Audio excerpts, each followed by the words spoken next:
السلامات. سلامات. شيخ، عندي أنا كم سؤال هيك صغير، حابب نتناقش فيه أنا وياك. نعم، تفضل. تمام. هلا مبدئيا حابب أحكي عن التوحيد. هلا أنا هيك عندي سؤال: إذا بني آدم غير مسلم يريد أن يعتنق الإسلام، لماذا يجب أن يقول وأشهد أن محمدا رسول الله؟ هذا سؤالي نعم، مبدئيا. انتهيت من السؤال. تمام. تمام. وين المشكلة في أن يقول وأشهد أن محمد رسول الله؟ مش بس وأشهد أن محمد رسول الله. على فكرة، نحن عندنا علمنا النبي صلى الله عليه وسلم أن نقول أشهد أن لا إله إلا الله، وأشهد أن محمدا عبده ورسوله، وأشهد أن عيسى عبد الله ورسوله. لأن من يشهد لله بالوحدانية فعليه أن يشهد لله بمن أرسل من رسل.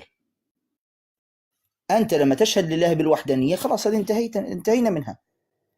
طيب، الله عز وجل أمرك بالشهادة لجميع رسله بأن الله عز وجل أرسلهم، مش بس النبي صلى الله عليه وسلم. أشهد أن محمد رسول الله، أشهد أن عيسى رسول الله، أشهد أن موسى رسول الله، أشهد أن داود رسول الله، كل الأنبياء.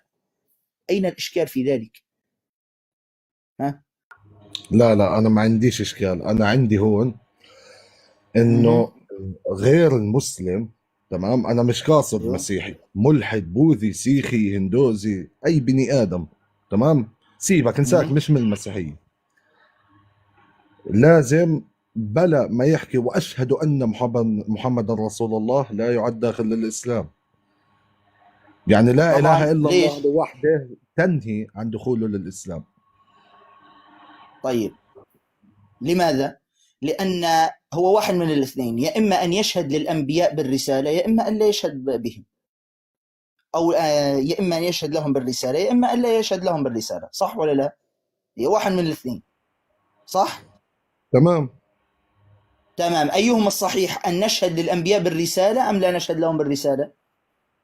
هلا انا محتاج علشان كلمه توحيد اشهد لله أنا وحده. أسألك سؤالي واضح يا أبو يامن، ولا شو اسمه؟ مريم. أيهما الصحيح، أن نشهد للأنبياء بالرسالة أم لا نشهد لهم؟ تمام، وبنشهد لهم. خلاص، لذلك نحن نقول أشهد أن محمد رسول الله، أشهد أن عيسى رسول الله، أشهد أن موسى رسول الله، كل الرسل، كل الرسل. لأن نحن مش ربوبيين، هذه عقيدة مستقلة اللي هي الربوبية، اللي هي تقول لك في خالق، في إله للكون، بس ما فيش أنبياء. هذه اسمها العقيدة الربوبية. تؤمن بها أنت؟ هلا انا مش بأمن فيها، بس انه كان عندي هيك استشكال صغير، انه ليش تمام. لازم. ولذلك ما لازم، لأن كيف سنشهد للأنبياء بالرسالة؟ هذا من كمال احترام الإله والإيمان بالإله أن نشهد بالرسائل التي أرسلها. مش نقول خلاص احنا يا الله معترفين بوجودك، بس رسائلك اللي بعثتها هذه مش معترفين بها. هل هذا احترام للإله؟ هلا لا، بما انه ارسل انبياءه فصفى مش احترام بالضبط. للاله. أحسنت. فبالتالي لا بد من الشهادة لأصحاب هذه الرسالة بأنهم رسول الله. نحن ما نقول أشهد أن محمدا إله صلى الله عليه وسلم، لا، نقول رسول الله. نشهد له بالرسالة ونشهد له بالعبودية بكل بساطة. تمام. في ما هو عندي الشرك؟ كمان. أنت لو تعرف لي الآن يا عزيزي ما هو الشرك، ممكن تعرف لي ما هو الشرك؟ ان تشرك بالله، بالاله، يعني تشرك اله ثاني باله الكون يعني. إله إله ثاني. تمام. لما النص في كتابك في سفر المزامير يقول قال الرب لربي. لما النص في كتابك في سفر المزامير يقول آه قال الرب لربي، كم رب عندنا هنا؟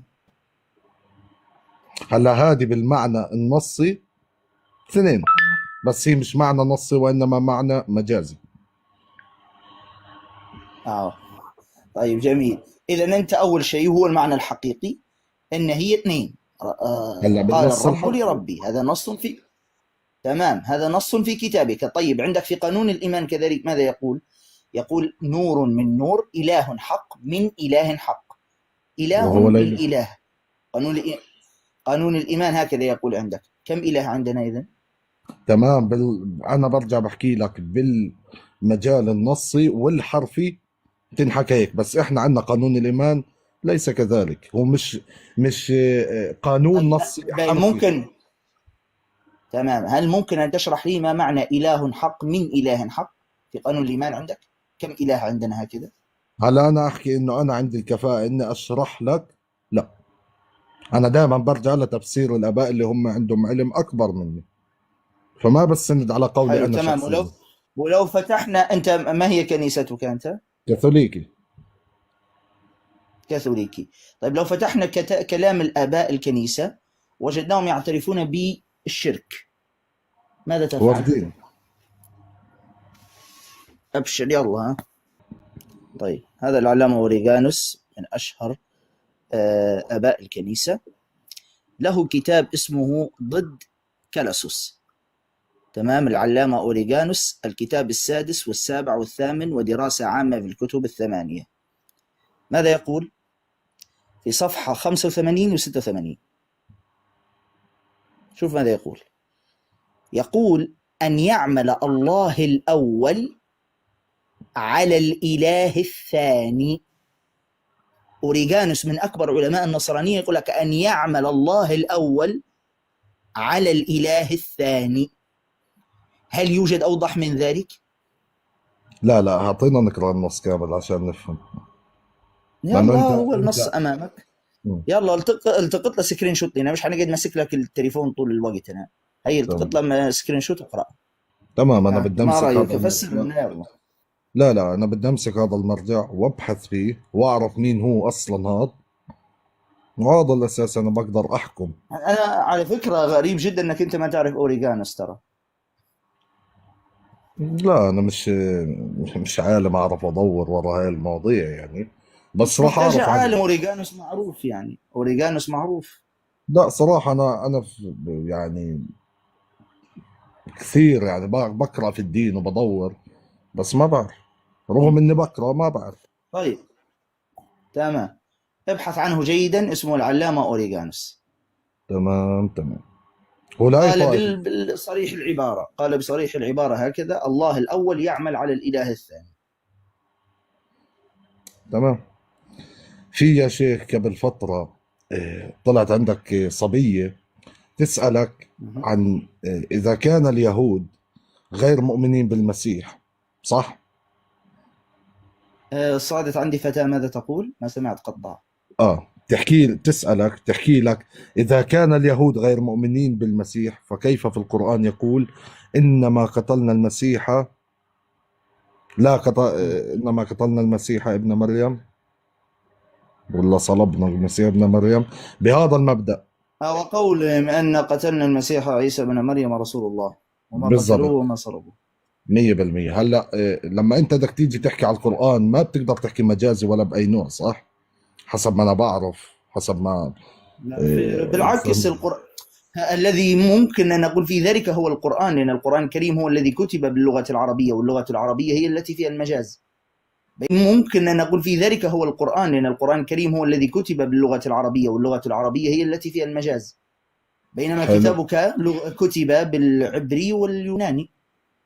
هلا لا، هي لغة الأصل هي يونانية كله. تمام، يعني الأحق بموضوع المجاز وكذا هو القرآن الكريم، لأنه هو الذي كتب باللغة العربية الفصحى.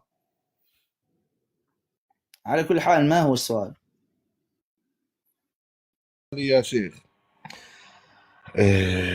كان هون كيف اليهود، يعني الله كتب عن اليهود انه قتلنا المسيح ابن مريم، تمام، وهم نفسهم مش مأمنين بالمسيح.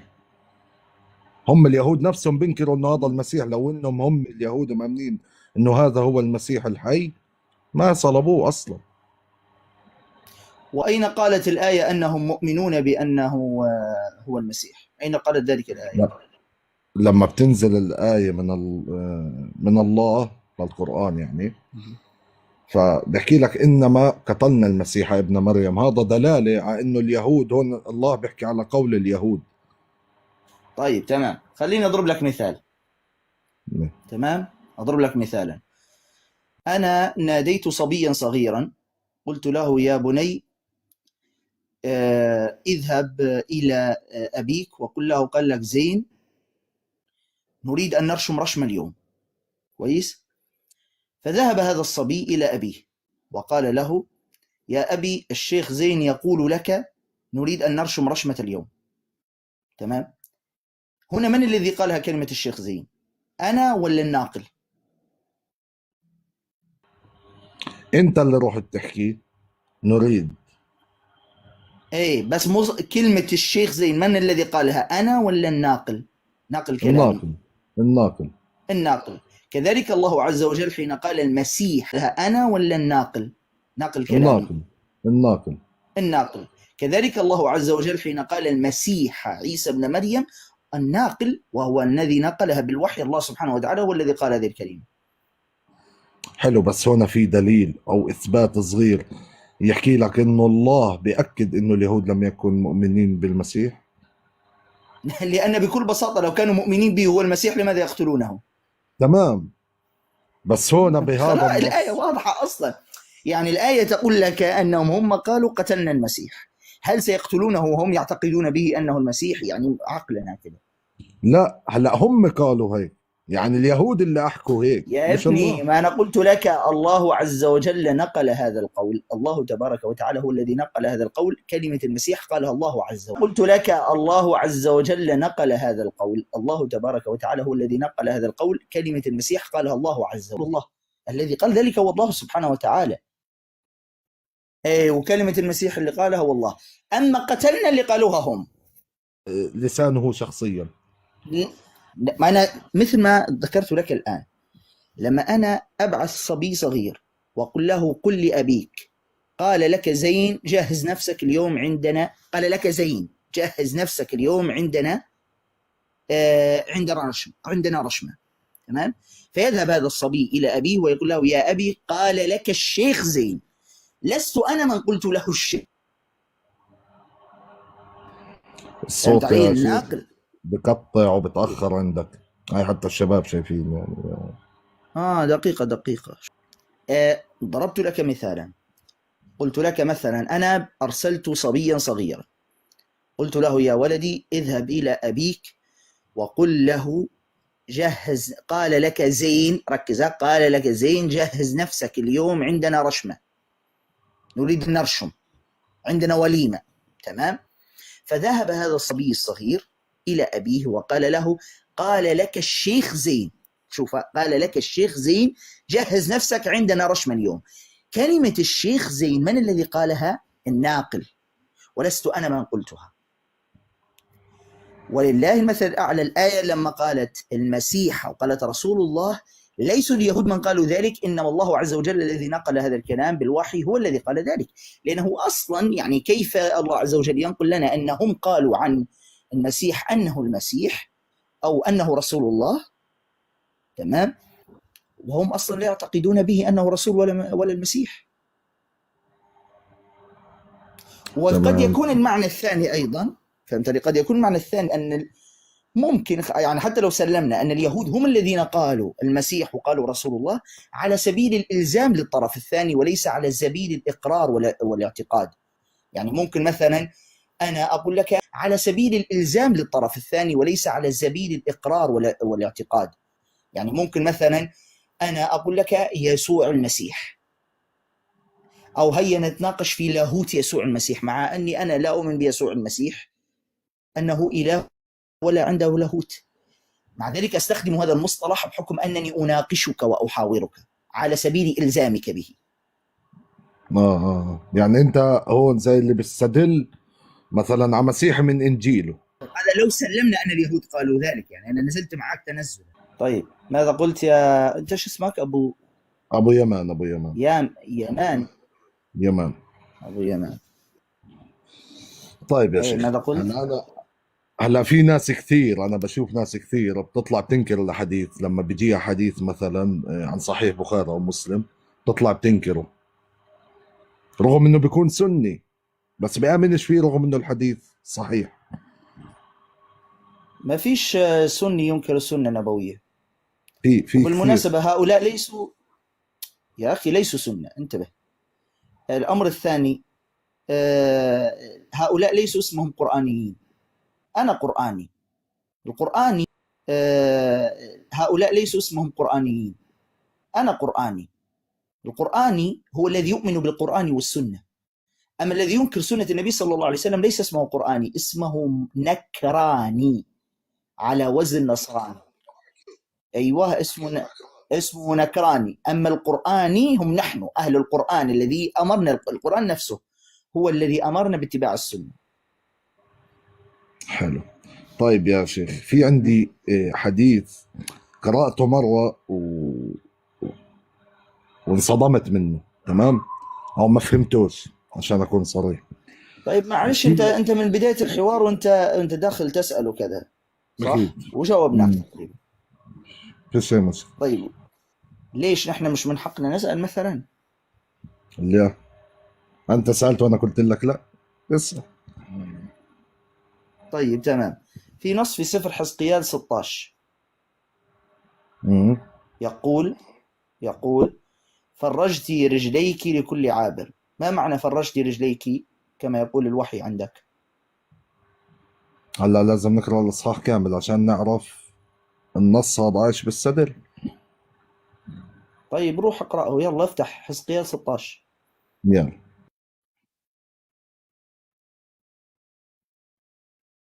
عشان يعرف كلمة فرجتي محتاج يقرأ الإصحاح كله.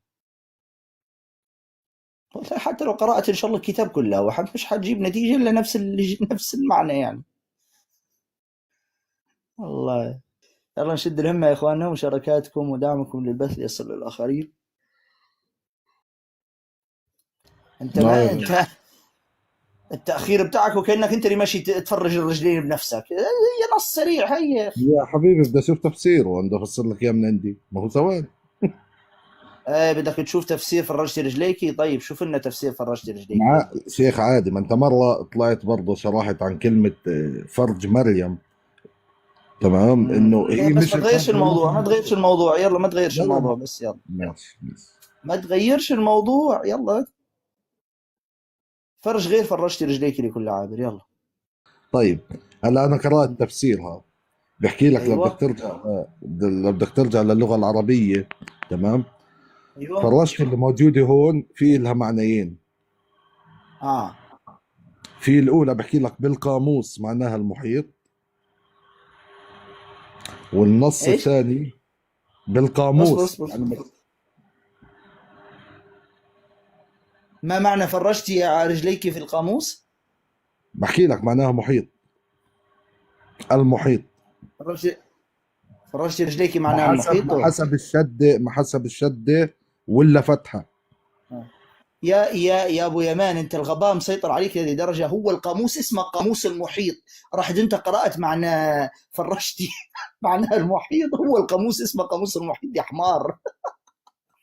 هذا اجتهاد منه يا شيخ. هو اسم القاموس اسمه قاموس المحيط. حلو، بس لايش يعني كلمة يا حمار؟ يعني مش فاهم. ما هو كتاب اقل عنك هكذا في سفر ايوب 11 12. هذا النص بالذات انا راح اناقشك فيه هلا. ماشي، راح تناقشني، بس خلينا في التفريج حاليا. تمام في التفريج تمام. ركز، هو اسمه القاموس المحيط، فهمت علي؟ فانت قرات كلمه تمام. بما انك قارئ قاموس المحيط اللي انا خربطت فيها، وبما انه انت اللي فهمان، تقدر تحكي لي شو معناها بقاموس المحيط؟ في قاموس المحيط، وفي قاموس الهادي، وفي قاموس نهر الأردن. في قاموس المحيط، وفي قاموس الهادي، وفي قاموس نهر الأردن، وفي قاموس جوز هند، وفي قواميس الدنيا كلها. فرجتي يعني فتحتي. تم فرح عاشور، خلاص مش محتاجة لا قاموس ولا قواميس دي أصلا. تمام. هلا هذا بيحكي للمرأة الزانية، صح؟ الله بيحكي بما انه وحي من الله. عارف، لكن الاسلوب هذا اسلوب الهي. فرجت رجليك لكل عابر. طب ما هو موجود في كل الديانات يا شيخ، نفس الطريقة. الله موجود بيحكي في كل الديانات. وبعدين انا ما اسالك في دينك، اجاوب من دينك. انت ايش استفدت من هذا النص؟ انا بس اقرا الاصحاح كامل واعرف القصه كامله عن ايش بتحكي اصلا، هذا بستدل يلا افهم تمام، في المقصود. اقرأ لنا الإصحاح كامل وأخرج لنا الفائدة من قول الوحي عندك عن امرأة زانية فرجت، مع أن احنا عارفين أن المرأة الزانية هكذا، هالمعلومة اللولبية اللي جايبها لنا يعني، ما عارفين أن المرأة الزانية تفعل ذلك ما لا تغل، خلينا ايش يعني، عارفين المعلومة خلاص، فمش محتاج أن الوحي عندك في كتابك يذكر لنا هذه المعلومة ستغير الكوكب، كوكب الأرض. ماذا استفدنا نحن من هذه المعلومة؟ مش هلا هذه كتابك حكمه بولس الاله. اصبر بس اصبر، انت مش كتابك يقول على لسان بولس كل الكتاب موحى به من الله صالح التوبيخ الذي في البر، صح ولا لا؟ تمام. يعني كل الكتاب صالح للتعليم والتوبيخ والتأديب، تمام؟ طيب تمام. طلعنا التعليم والتوبيخ والتأديب من هذا النص. هذا الانجيل ما بينفع يا شيخ تاخذه نص حرفي، انا حكيت لك لازم تقرا الاصحاح كامل وتعرف القصه، زي في سفر ايوب اللي اقرا بتستدل لنا فيه. الاصحاح اللي قطعتنا به هذا، مش عندي تليفون اقراه ثاني، كامل. مش عندي تليفون ثاني اقراه، اذا مش بتطلع عندك لي اياه بقراه. لا والله ما عندك تليفون ثاني؟ طيب اعرض له يا اخ فازع بالله معلش الاصحاح كامل عشان، والله ما عندك تليفون ثاني؟ طيب اعرض له يا اخ فازع بالله معلش الاصحاح كامل عشان نساعده، يلا معلش، ولا واحد من حاضر، المشرفين شوف الفضل. عيون عيوني، مجهز النص بالتليفون الثاني. يعني عارفك انت ما تجهز الا النصوص هذينا. ها على فكره انت قعدت في هذا العدد خير لك، حيظهر لك الاصحاح كله مصيبه انت. يلا ها واضح؟ اقرا اقرا بقرا. لا يا سمعنا اقرا بصوت عالي عشان احنا عارضين لك على الشاشه عشان تقرا الناس مع نفسك، اقرا بصوت عالي. سمع.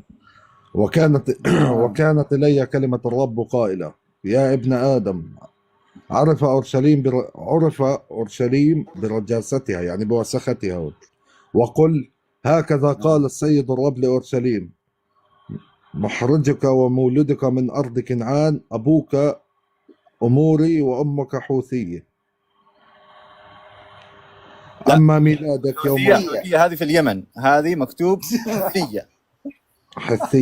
حثيه كمان، حوثيه مش حثيه. عادي حتى انا مش عند عارف. الوقف عليها تنطق بالهاء عادي. تمام، بس انا لهلا مش فاهم شو اللي بضحك، بس مش مشكله. اما ميلادك يوم ولدت فلم تقطع سروتك، ولم تغسلي بالماء للتنظف، ولم تملجي ولم تملحي تمليحا، ولم تقمطي تقميطا. طب هلا النص نفسه انزل لي عليه اشوفه.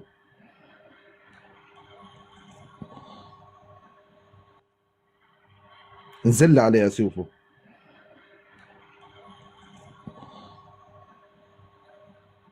هذا هو الاصحاح كامل، هي اقراه، هو بنفس بدور شعر عنه. بالملل على اقرا فكره. من 10 من 10 اقرا. ما شعرت بالملل، بس من كثر ارفع النص خلاص شوي قلبك. ايوه. والبستك مطرزه، ونعلتك بالتخس، وارستك بالكتان، وكسوتك برا، وحلينتك بالحلي، فوضعت أسوارة في يديك، وطوقا في عنقك، ووضعت خرامة في أنفك، وأقراطا في أذنيك، وتاج جمال على رأسك.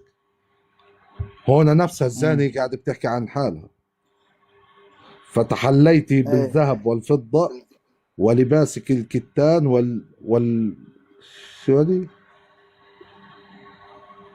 على فكره مش الزانيه هنا تتكلم عن حالها، تمام، الرب هنا بس الله يتكلم عنها. توصف بالزاني. الرب اسمع الرب يتكلم عنها، لان بدايه النص يقول الي كلمه الرب، هذا كلام الرب يشرح، هو اللي بيصف لنا الزانيه هذه، عندك انت طبعا في كتابك. تمام. وأكلت السميذ والعسل والزيت، وجملت جدا جدا، فصلخت للمملكة. وخرج لك اسم في الأمم لجمالك، لأنه كان كاملا ببهائي الذي جعلته عليك، يقول السيد الرب. فاتكلت على جمالك وزنيت على اسمك، وسكبت زناك على كل عابر فكان له. وأخذت من ثيابك وصنعت لنفسك كيف مرتفعات معلش اشرحنا بس لحظة، مم. ما معنى سكبت زيناكي؟ يعني رميت زناك. بس لحظة، مم. ما معنى سكبت زيناكي؟ يعني رميت زناك.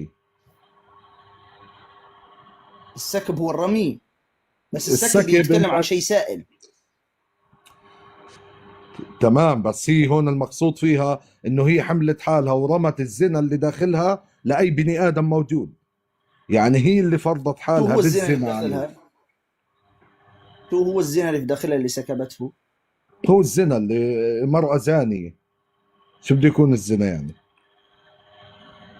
انت قول سكبت، مش السكب بيكون الشيء السائل. هلا تمام، بس هون مش نص حرفي يا شيخ.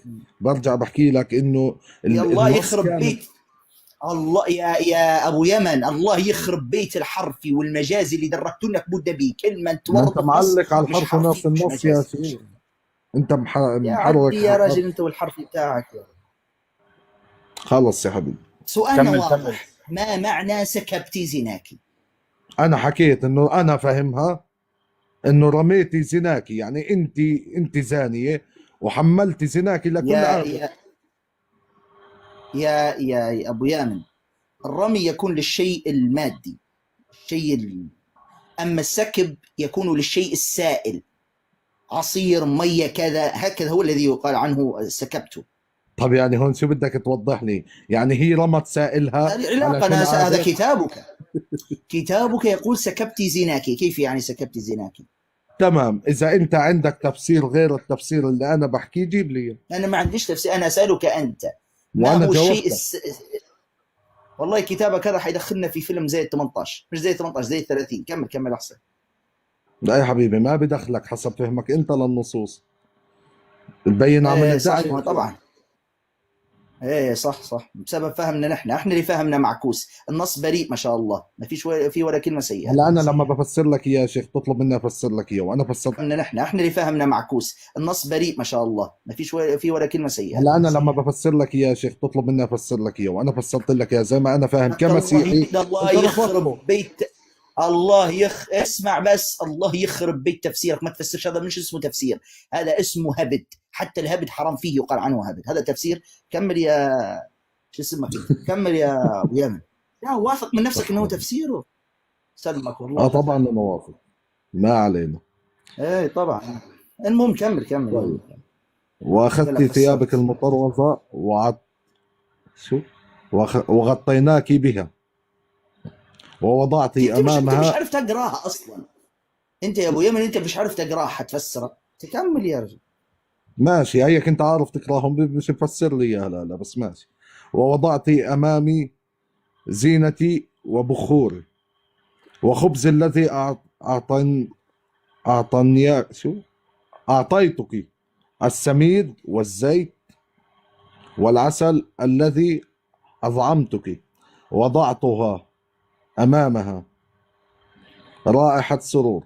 وهكذا كان يقول السيد الرب: أخذت بنيك وبناتك الذين ولدتهم لي، وذبخ وذبحتهم لهم طعاما، أهو قليل من زناك؟ إنك ذبحتي بني. تعرف انت على فكره انت أنا قراتها مش صح على شايف، فكره في بس البدايه. مش شايف. أنا مش يا ابو شايف. يمن ابو يمن انت في البدايه قلت وذبخت. هو فعلا بخت انك انت قاعد معنا هنا، يعني بصراحه يعني وذبخت فعلا، مش ما وذبحت. طبعا ايه صح، طبعا كلمه صح. عن قليل ما حدا يقعد معي، فاهم؟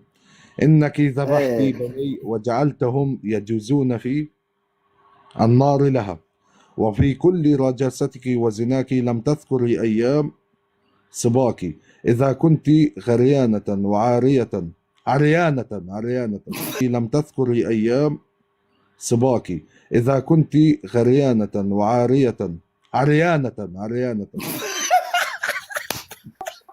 مش شايف، بحكي لك مش شايف.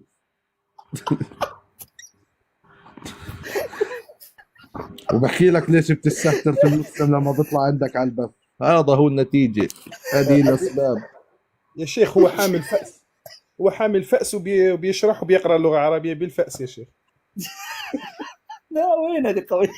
بس أنا لهلا أنا مش يعني لما بيطلع المسلم عندنا على البث وبنستهتر فيه، هذه أكبر الأسباب. بس يعطيك العافية.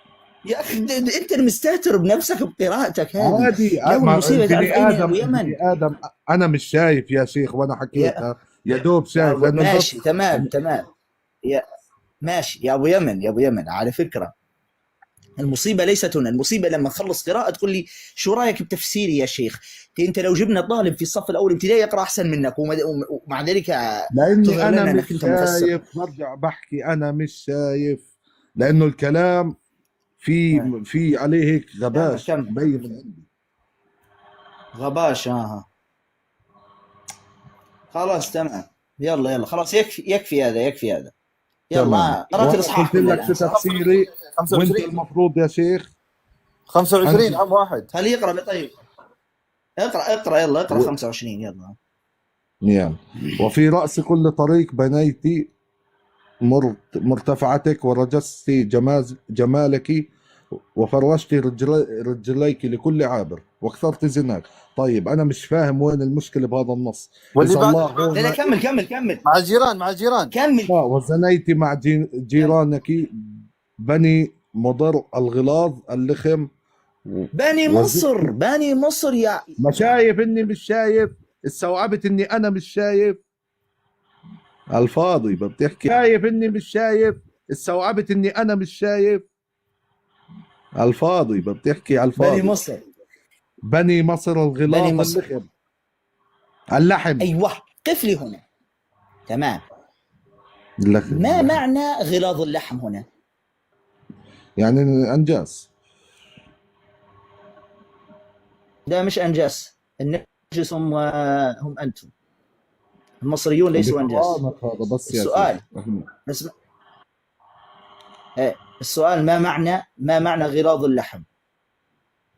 ما انا جاوبتك. هم اللحم. لا غلاظ اللحم مش معنى انجاس. لا انت لو فتحت تراجم اخرى، هو يتكلم عن لحم غليظ هنا، لو فتحت التراجم الاخرى حتظهر لك الكارثه، وما يقصدش اي لحم هنا، وخليني ساكت. لو ترجع طيب الى اللغه الاصليه اللي بتستدل في هذا الشيء.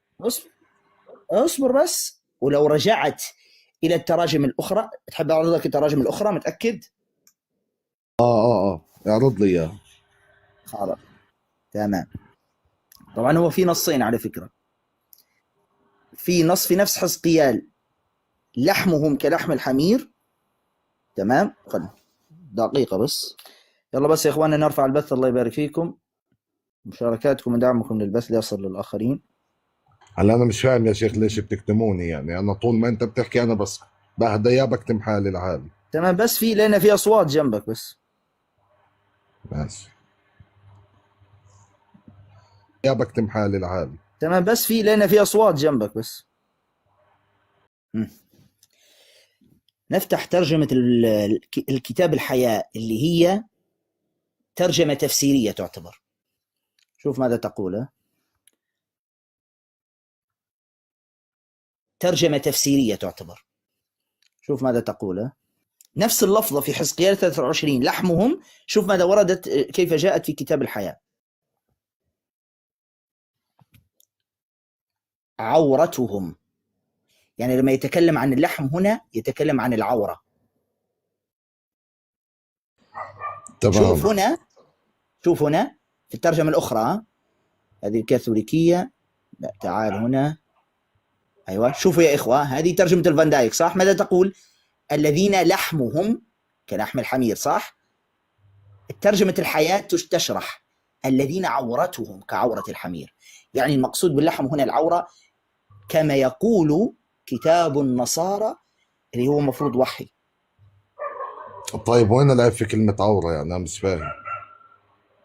أنت ما تعرفش أي عورة يعني يقصد، مش في كلمة عورة. يقصد، بس وين ما دام هو لا، لم هو يكنوها. يتكلم هنا عن حجم العورة، مش عن العورة ذاتها، يتكلم عن حجم العورة. بغض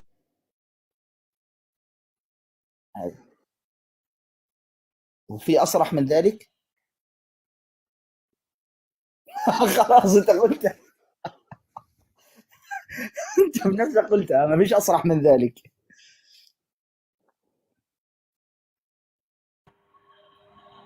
شنو؟ ما كان فيها، يعني ما أحكاها كلمة، ما انحكت كلمة واضحة سعدنا كعورة بالحوار أو معك يا كذا. أبو يانا، سعدنا معك وفرحنا معك بالحوار. مع السلامة.